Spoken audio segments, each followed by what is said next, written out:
Hello दोस्तों, नमस्कार। स्वागत है आपका अपने YouTube channel high education zone में। मैं हूं राज। दोस्तों, जैसे कि दोस्तों जियोग्राफी से रिलेटेड हमारी सीरीज चल रही थी और काफ़ी मोस्ट इंपॉर्टेंट पार्ट दोस्तों हमने अपडेट भी कर दिए हैं। वो पार्ट आपने नहीं देखे हैं तो दोस्तों डिस्क्रिप्शन में या उनकी अलग से प्लेलिस्ट मिल जाएगी।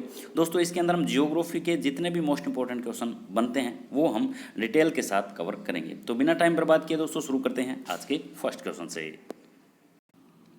तो आज का हमारा पहला क्वेश्चन रहेगा, भारतीय कृषि का जुआ किसे कहा जाता है। ऑप्शन सी इसमें हमारा राइट रहेगा, मानसून को भारतीय कृषि का जुआ कहा जाता है। और जैसे कि अधिकतर क्षेत्रों के अंदर कृषि जो है वो मानसूनी वर्षा पर ही निर्भर करती है, ठीक है, इसलिए भारतीय कृषि का जो जुआ जो कहा जाता है वो मानसून को कहा जाता है। और मानसून एक टाइप से वह दूरी है जिसके चारों ओर भारतीय अर्थव्यवस्था का पहिया घूमता है। यानी हमारा भारत जो है वो कृषि प्रधान देश है, ठीक है, और यहाँ की जो अर्थव्यवस्था है वो इसी के ऊपर डिपेंड करती है।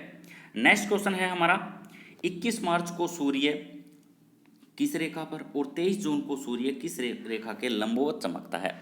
तो ऑप्शन इसका हमारा राइट ए रहेगा, विषुवत रेखा पर सूर्य जो है 21 मार्च को लंबवत चमकता है और 23 जून को सूर्य जो है वो कर्क रेखा के लंबवत चमकता है।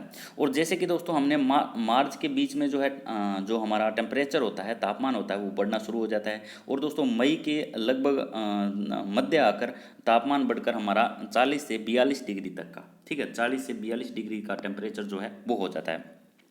बहुत सारे उत्तरी पश्चिमी भारत में इस समय जो है लू चलती है, जिसको हम अलग अलग नाम से जानते हैं, ठीक है। और तापमान कई स्थानों पर तो दोस्तों 45 डिग्री से भी ऊपर पहुंच जाता है। जैसे राजस्थान है, वहाँ लगभग 49 व 50 डिग्री टेम्परेचर तक जो है नोट किया जाता है।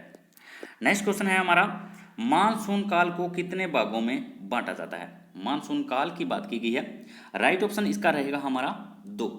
मानसून काल को दो भागों के अंदर, इनके नाम भी पूछे जा सकते हैं। तो एक तो दोस्तों शुष्क और एक आर्द्र, इनको दो काल में बांटा जाता है। शुष्क काल के अंतर्गत दोस्तों शुष्क ऋतु और ग्रीष्म ऋतु आती है। और आर्द्र काल जो होता है दोस्तों, इसके अंदर मानसून के आगमन के जो हमारे निवर्तन का काल शामिल होता है, जिसके अंदर हमारी कुछ अलग अलग टाइप के मौसम जो है नोट किए जाते हैं। तो ये दो टाइप के शुष्क व आर्द्र काल जो है वो मानसून को इनके द्वारा बांटा जाता है।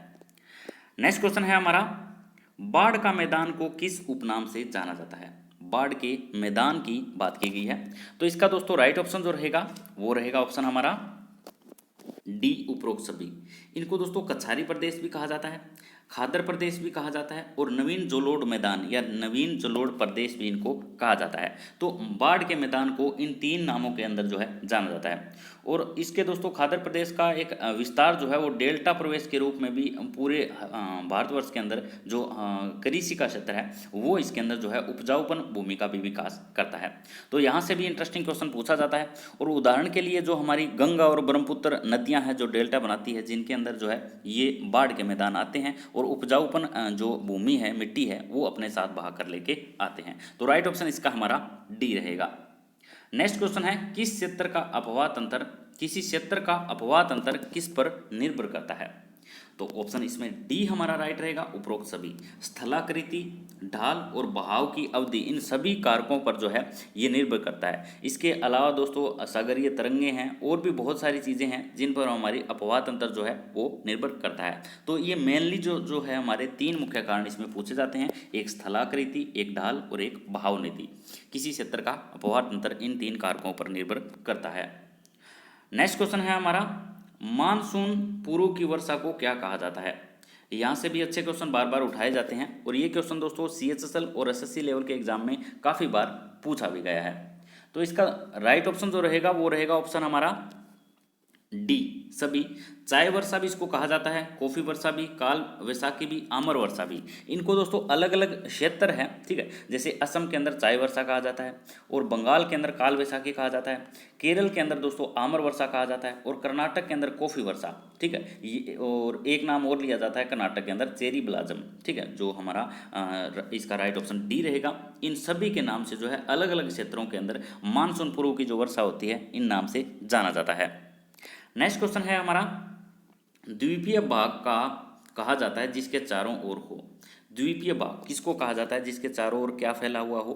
तो राइट ऑप्शन इसका हमारा सी रहेगा।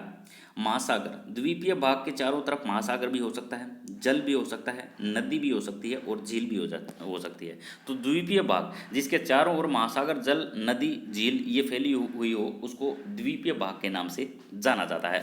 राइट ऑप्शन इसका हमारा सी रहेगा। नेक्स्ट क्वेश्चन है हमारा, संपूर्ण वाहिकाओं के जाल को भूगोल की दृष्टि से क्या कहा जाता है। नदियों से रिलेटेड ये क्वेश्चन उठाया गया है। क्या कहा गया है, संपूर्ण वाहिकाओं के जाल को भूगोल की दृष्टि से क्या कहा जाता है।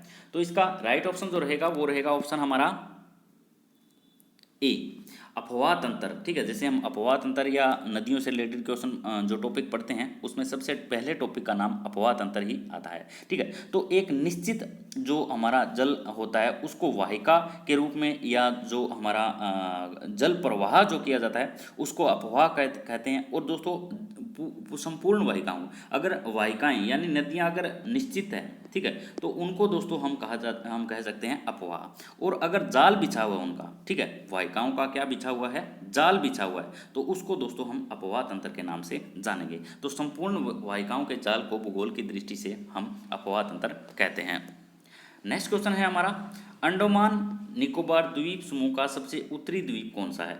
सबसे उत्तरी द्वीप की बात की गई है तो ऑप्शन हमारा राइट इसमें सी रहेगा। लेडफॉल द्वीप के नाम से जो है उसको जाना जाता है, सबसे जो उत्तरी द्वीप है। और इसके अलावा दोस्तों और भी इसमें क्वेश्चन पूछे जा सकते हैं। हमारे जो अंडमान निकोबार द्वीप समूह है ये बंगाल की खाड़ी के अंदर स्थित है। और दोस्तों नारकोंडम द्वीप के अंदर दो ज्वालामुखी भी है, सुषुप्त ज्वालामुखी, और बेरन द्वीप के अंदर जो है वो सक्रिय ज्वालामुखी। ये दोनों के दोनों ज्वालामुखी भी अच्छे क्वेश्चन इनसे पूछे जाते हैं। और इसके अलावा दोस्तों अंडमान निकोबार द्वीप समूह की सबसे ऊंची चोटी का भी क्वेश्चन पूछा जा सकता है जिसको सैडल पीक कहा जाता है। बढ़ लेते हैं नेक्स्ट क्वेश्चन की तरफ। नेक्स्ट क्वेश्चन है हमारा, निम्नलिखित में से कौन सा द्वीप लक्षद्वीप समूह में स्थित है।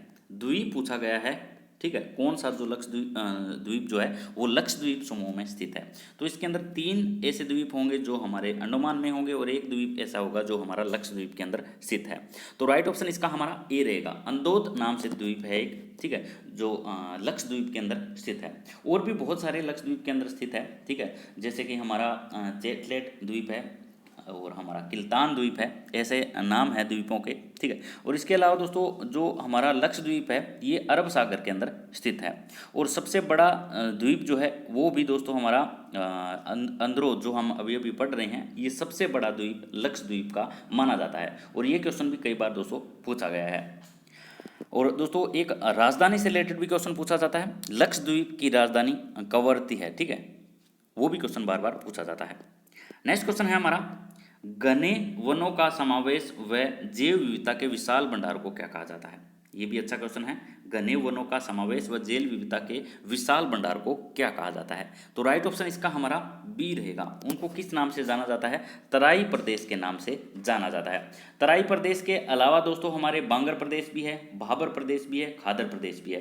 तराई प्रदेश की बात हम करें तो इसके अंदर दोस्तों दलदली पेटी या दलदली चौड़ी दलदली मिट्टी जो है वो पाई जाती है। और अधिक आर्द्रता एवं वर्षा के कारण दोस्तों यहाँ की मिट्टी जो है वो दलदली हो जाती है। इसके अलावा दोस्तों तराई प्रदेश जो है यहाँ पर नदियाँ जो है एक टाइप से लुप्त हो जाती है, तो वहाँ से भी क्वेश्चन कई बार उठा लिया जाता है। नेक्स्ट क्वेश्चन है हमारा, जो वर्षा के जल का संग्रहण व स्त्रावण करती है, वर्षा के जल का संग्रहण भी करती है और स्त्रावण भी करती है, उसको क्या कहा जाता है। तो इसका राइट ऑप्शन जो रहेगा वो रहेगा ऑप्शन हमारा बी, उसको जल संभर के नाम से जाना जाता है। दो चीजें ये करती है, एक तो संग्रहण करती है और एक क्या करती है, स्त्रावण करती है। तो इन दोनों को ही मूल रूप से जो है किस नाम से जाना जाता है, जल संभर के नाम से जाना जाता है। नेक्स्ट क्वेश्चन है हमारा, तटवर्ती मैदान का विस्तार किन महत्वपूर्ण कारकों से होता है। तटवर्ती मैदान की दोस्तों बात की गई है, ऑप्शन डी इसमें हमारा राइट रहेगा। उपरोक्त सभी, ये हमारा सारंगी तरंगों, अवसाद, पठारी नदियों, राइट ऑप्शन हमारा डी, इन सभी पर जो है तटवर्तीय मैदान का जो विस्तार फैला हुआ है इन सभी कारकों के अंदर जो है निर्भर करता है। इन सभी के कारण जो है इनका निर्माण होता है। जैसे हमारा स्तरीय तरंगे हैं के द्वारा जो अपवर्तन है, विक्षेपण है, एवं दोस्तों इसके द्वारा जो पठारी नदियाँ द्वारा लाए गए अवसाद व जमाव है, इनके कारण तटवर्ती मैदान का विस्तार होता है। नेक्स्ट क्वेश्चन है हमारा, मानसून काल में वर्षा के आर्द्र व शुष्क के लंबे दौर को क्या कहा जाता है। मानसून काल में जो वर्षा के बाद जो आर्द्र और शुष्क का लंबा दौर चलता है उसके बारे में पूछा गया है, उसको क्या कहा जाता है। तो राइट ऑप्शन इसमें बी रहेगा, उसको मानसून विच्छेद के नाम से जाना जाता है। नेक्स्ट क्वेश्चन है दोस्तों हमारा, 25% से अधिक व 50% से कम वर्षा वाले भूभाग को क्या कहा जाता है। दो क्वेश्चन एक टाइप से यहाँ पे कवर हो जाते हैं हमारे, 25% से अधिक और हमारा 50% से कम वाले जो वर्षा वाले भाग को क्या कहा जाता है। तो इसका राइट ऑप्शन जो रहेगा वो रहेगा ऑप्शन हमारा डी, उसको सूखा क्षेत्र कहा जाता है। ठीक है, राइट ऑप्शन हमारा डी रहेगा। बढ़ लेते हैं हम नेक्स्ट क्वेश्चन की तरफ। नेक्स्ट क्वेश्चन है हमारा, गिर की पहाड़ियाँ कहाँ स्थित है। गिर की पहाड़ियों की बात की गई है, तो जैसे कि हमारा राइट ऑप्शन इसमें हमारा बी रहेगा, सौराष्ट्र जो हमारा गुजरात के अंदर स्थित है। ठीक है, जहाँ गिर की पहाड़ियों या गिर गुजरात एक हमारा यहाँ से रिलेटेड जो अभ्यारण्य भी पूछा जाता है, वहाँ से कई बार क्वेश्चन उठाया जाता है। तो राइट ऑप्शन इसमें हमारा बी रहेगा, सौराष्ट्र। गिर की पहाड़ियाँ कहाँ स्थित है, सौराष्ट्र के अंदर। नेक्स्ट क्वेश्चन है, श्रीनगर किस नदी के तट पर स्थित है। श्रीनगर की बात की गई है, किस नदी तट पर जो है ये स्थित है। तो राइट ऑप्शन इसका जो रहेगा वो रहेगा ऑप्शन हमारा बी, झेलम नदी के तट पर। श्रीनगर किस नदी के तट पर स्थित है, झेलम नदी के तट पर। ठीक है, तो यहाँ से भी क्वेश्चन कई बार ये जो झेलम नदी वाला है ये क्वेश्चन पूछा गया है। तो झेलम नदी का विस्तार भी हमें पता होना चाहिए दोस्तों, ये सिंधु के एक टाइप से एक सहायक नदी है। ठीक है, और दक्षिणी पूर्वी भाग का जो पीर पंजाल पर्वत है वहाँ से जो है इसका झरना निकल कर आता है। और दोस्तों इससे रिलेटेड क्वेश्चन सबसे मोस्ट इंपॉर्टेंट यही पूछा जाता है कि इसके तट पर श्रीनगर जो है वो स्थित है। और दोस्तों ये आगे बढ़कर जो हमारा मुजफ्फराबाद है और मंगला है, ठीक है, जो भारत पाक की सीमा है वहाँ पर लगभग जो है ये समानांतर बहती है। तो यहाँ से झेलम नदी से इसका एक और नाम है वितस्ता। झेलम नदी हमारे जो श्रीनगर के अंदर बहने वाली झेलम नदी है, इसका दूसरा नाम वितस्ता भी है, इस नाम से भी इसको जाना जाता है। नेक्स्ट क्वेश्चन है हमारा, कौन सी महत्वपूर्ण नदी ब्रह्मपुत्र नदी के विपरीत बहती है।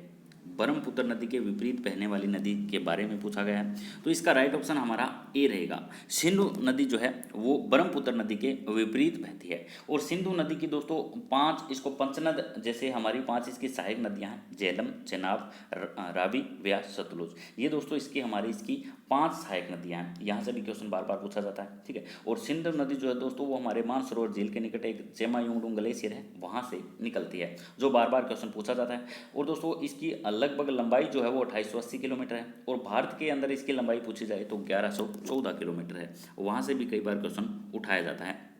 तो इसका हमारा राइट ऑप्शन हो जाएगा ए।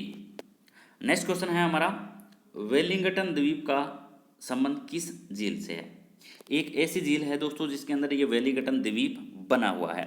यहाँ से भी इंटरेस्टिंग क्वेश्चन बनता है। तो राइट ऑप्शन इसका हमारा बी रहेगा, बेमना झील। वेलिंगटन द्वीप जो है वो कहाँ पर स्थित है, बेमना झील के अंदर स्थित है। नेक्स्ट क्वेश्चन है हमारा, और आज का एक टाइप से मैं लास्ट क्वेश्चन उसको कहूँगा, किन समस्त दशाओं के योग को जलवायु कहा जाता है।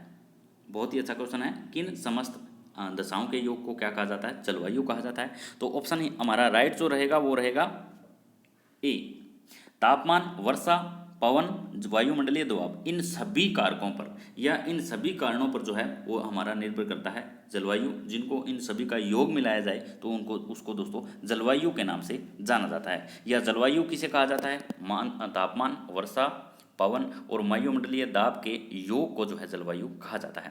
तो ये राइट ऑप्शन हमारा ए रहेगा। ये थे दोस्तों आज के हमारे महत्वपूर्ण क्वेश्चन। वीडियो को एक छोटा सा लाइक जरूर कर दें, और जल्दी दोस्तों वीकली करंट अफेयर, हम एक वीक हरियाणा के करंट अफेयर आपको एक ही वीडियो के साथ जो है वो करवा देंगे। तो मिलते हैं दोस्तों नेक्स्ट वीडियो में नेक्स्ट पार्ट के साथ, तब तक नमस्कार, जय हरियाणा, जय भारत।